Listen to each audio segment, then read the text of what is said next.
एक पर्वत के समीप बिल में मंदविश नामक एक बूढ़ा सांप रहता था। अपनी जवानी में वह बड़ा रौबीला सांप था। जब वह लहराकर चलता तो बिजली सी कौंध जाती थी, पर बुढ़ापा तो बड़ेबड़ों का तेज हर लेता है। बुढ़ापे की मार से प्लस मंदविश का शरीर कमजोर पड़ गया था। उसके विषदंत हिलने लगे थे और फुफकारते हुए दम फूल जाता था। जो चूहे उसके साए से भी दूर भागते थे, वे अब उसके शरीर को फांदकर उसे चढ़ाते हुए निकल जाते। पेट भरने के लिए चूहों के भी लाले पड़ गए थे। मंदविश इसी उधेड़बुन में लगा रहता कि किस प्रकार आराम से भोजन का स्थायी प्रबंध किया जाए। एक दिन उसे एक उपाय सूझा और उसे आजमाने के लिए वह दादुर सरोवर के किनारे जा पहुंचा। दादुर सरोवर में मेढकों की भरमार थी, वहां उन्हीं का राज था। मंदविश वहां इधर उधर घूमने लगा। तभी उसे एक पत्थर पर मेढकों का राजा बैठा नजर आया। मंदविश ने उसे नमस्कार किया। महाराज की जय हो। मेढकराज चौंका। तुम तो हमारे बैरी हो, मेरी जय का नारा क्यों लगा रहे हो? मंदविश विनम्र स्वर में बोला, राजन, वे पुरानी बातें हैं। अब तो मैं आप मेढकों की सेवा करके पापों को धोना चाहता हूँ, श्राप से मुक्ति चाहता हूँ। ऐसा ही मेरे नागुरु का आदेश है। मेढकराज ने पूछा, उन्होंने ऐसा विचित्र आदेश क्यों दिया? मंदविश ने मनगढ़ंत कहानी सुनाई। राजन, एक दिन मैं एक उद्यान में घूम रहा था। वहाँ कुछ मानव बच्चे खेल रहे थे। गलती से एक बच्चे का पैर मुझ पर पड़ गया और बचाव स्वभाववश मैंने उसे काटा और वह बच्चा मर गया। मुझे सपने में भगवान श्री कृष्ण नजर आए और श्राप दिया कि मैं वर्ष समाप्त होते ही पत्थर का हो जाऊंगा। मेरे गुरुदेव ने कहा कि बालक की मृत्यु का कारण बन मैंने कृष्ण जी को रुष्ट कर दिया है, क्योंकि बालक कृष्ण का ही रूप होते हैं। बहुत गिड़गिड़ाने पर गुरुजी ने श्राप मुक्ति का उपाय बताया। उपाय यह है कि मैं वर्ष के अंत तक मेढकों को पीठ पर बैठाकर सैर कराऊं।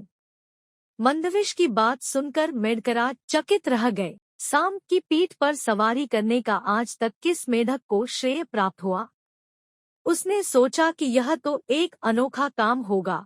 मेढकराज सरोवर में कूद गया और सारे मेढकों को इकट्ठा कर मंदविश की बात सुनाई। सभी मेढक भौंचक्के रह गए। एक बूढ़ा मेढक बोला, मेढक एक सर्प की सवारी करे, यह एक अद्भुत बात होगी। हम लोग संसार में सबसे श्रेष्ठ मेढक माने जाएंगे। एक सांप की पीठ पर बैठकर सैर करने के लालच ने सभी मेढकों की अक्ल पर पर्दा डाल दिया था। सभी ने हाँ में हाँ मिलाई। मेढकराज ने बाहर आकर मंदविश से कहा, सर्प, हम तुम्हारी सहायता करने के लिए तैयार हैं। बस फिर क्या था, 8-10 मेढक मंदविश की पीठ पर सवार हो गए और निकली सवारी। सबसे आगे राजा बैठा था। मंदविश ने इधर उधर सैर कराकर उन्हें सरोवर तट पर उतार दिया। मेढक मंदविश के कहने पर उसके सिर पर से होते हुए आगे उतरे। मंदविश सबसे पीछे वाले मेढक को गप्प खा गया। अब तो रोज यही क्रम चलने लगा। रोज मंदविश की पीठ पर मेढकों की सवारी निकलती और सबसे पीछे उतरने वाले को वह खा जाता। एक दिन एक दूसरे सर्प ने मंदविश को मेढकों को ढोते रख लिया। बाद में उसने मंदविश को बहुत धिक्कारा, अरे क्यों सर्प जाति की नाक कवा रहा है? मंदविश ने उत्तर दिया, समय पड़ने पर नीति से काम लेना पड़ता है। अच्छे बुरे का मेरे सामने सवाल नहीं है। कहते हैं कि मुसीबत के समय गधे को भी बाप बनाना पड़े तो बनाओ।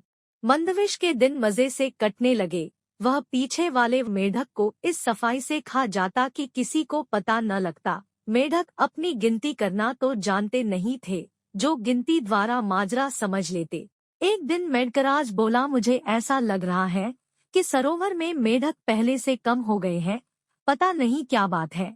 मंदविश ने कहा, हे राजन, सर्प की सवारी करने वाले महान मेढक राजा के रूप में आपकी ख्याति दूर दूर तक पहुंच रही है।